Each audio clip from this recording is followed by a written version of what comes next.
Culturally, at our institution, there was a sense that the only way to get students to take steps or take actions we needed them to take was to stop their ability to enroll in classes, request transcripts, or receive their diploma, to do an action like see their academic advisor, pay their account off, or submit records.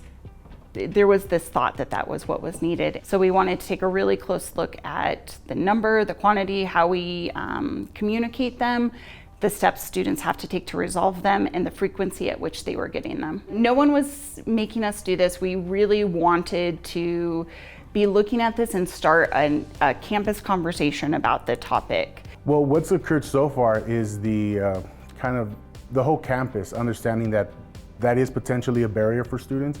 The whole campus kind of rallying behind the idea of evaluation of the holds and their effectiveness and what are they really meant to do. Oddly enough, we kind of understood that we were placing holds on students to ensure that they were meeting with advisors.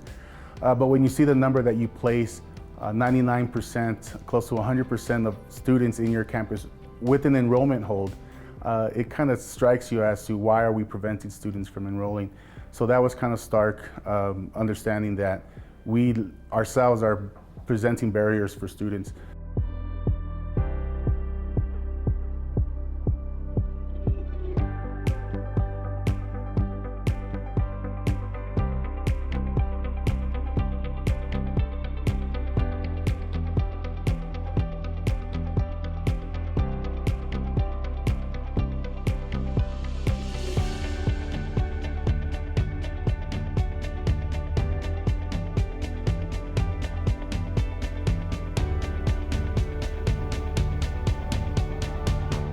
One of the main reasons is our focus on HSI status, Hispanic Service Institution status, and we wanted to understand potentially some of the student barriers that students were experiencing. So the other reason why we wanted to continue to go down this path was because we were seeing the inequity.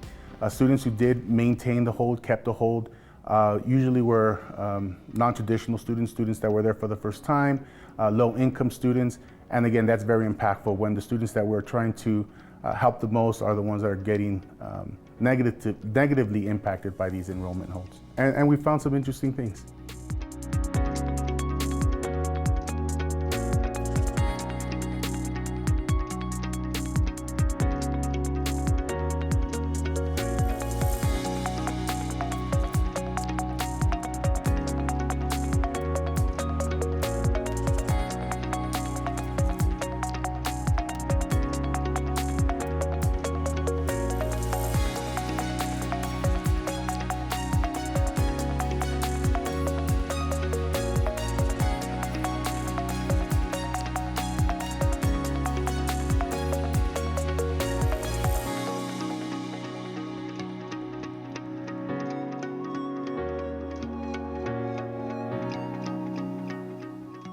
Put yourself into the student's position and understand their perspective. It could be perceived as a barrier, it could be perceived as something negative, so make it as painless as possible for them and try to help them resolve it as quickly as possible too. There can be some fear amongst staff, faculty, that if you take away their ability to prevent a student from enrolling classes, that students aren't going to take the actions that research, studies, experience say are good for them.